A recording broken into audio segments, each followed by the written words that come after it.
प्राचीन इतिहास, मानव सभ्यता की कहानी। लगभग 850 शब्द।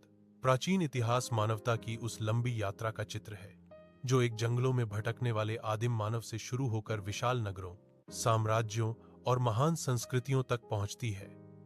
यह कहानी सिर्फ पत्थर, मिट्टी या धातु से बने औजारों की नहीं है, बल्कि मानव की बुद्धि, संघर्ष, रचनात्मकता और विकास की कहानी है।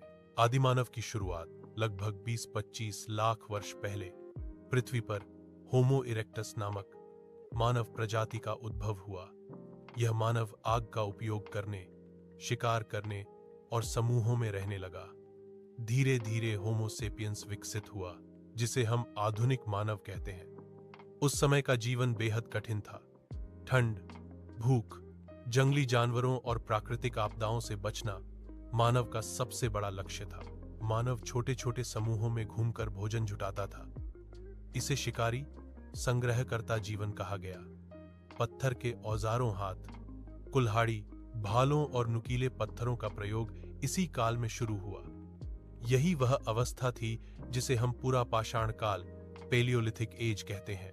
मध्य पाषाण और नवपाषाण की क्रांति समय के साथ मानव ने कुछ महत्वपूर्ण खोजें की। मध्य पाषाण काल, मेसोलिथिक एज में उसने कुत्तों को पालतू बनाना शुरू किया और छोटे छोटे औजार बनाए, जिससे जीवन आसान हुआ।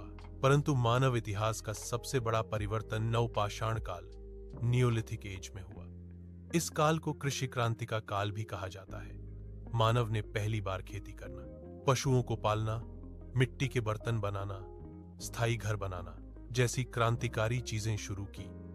इस बदलाव ने मानव को स्थायी बस्तियों में बसाया, गांव बने और जनसंख्या बढ़ने लगी।